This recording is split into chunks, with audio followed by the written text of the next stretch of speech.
So I'm back to working on the resin pieces. This is all I've got left at the moment. I've quite literally just wrapped up those final couple of pieces I finished today. So it's really just the mostly the hips, the chest plate and the back plate, and one shoulder piece to actually finish. The chest plate and the back plate still need quite a bit of work. The back plate in particular has still got a lot of areas that actually need reworking. There was a lot of inaccuracies that actually came out of that one. I used to be operating out of a folder where I just print out pictures and sort of work from that as far as reference is concerned. I am still using that on a piece-by-piece basis, but just recently in my last tidy up I've made a monitor arm out of cobbled together bits and pieces, and an old monitor that I've had left over. The idea behind it, the most complicated part of it that I've built is basically a ball joint so that the screen can be sort of adjusted to where I need it to be. Other than that, it's quite simply just a piece of wood that's had a slot cut in it so that I can adjust it for distance.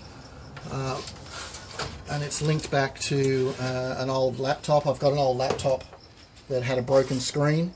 I've had a wireless mouse connected to that so that I can actually access both the internet and my main computer inside the house, and it just connects wirelessly to that. The big advantage with having it set up like this now is that I can move around my table and be set up in different positions to where I'm happy to be working and just adjust it.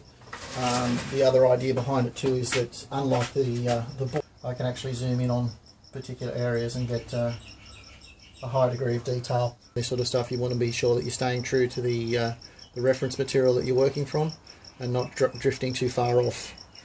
And it just means that all my reference material is on hand. So I can go through and work out what I'm doing in terms of different bits and pieces. I've picked up a few new subscribers, so one of the things I'm going to do to make life a little easier for people who are just joining me on this madness is I'm going to go back, rename the titles of these videos so that they're part 1, part 2, part 3, and hopefully that'll make it easier for you guys to actually keep track of where I'm up to and what I'm doing. The other thing I'll do is I'll put that into one great big long playlist for anybody who's mad enough to actually sit down and want to watch all the videos from the beginning.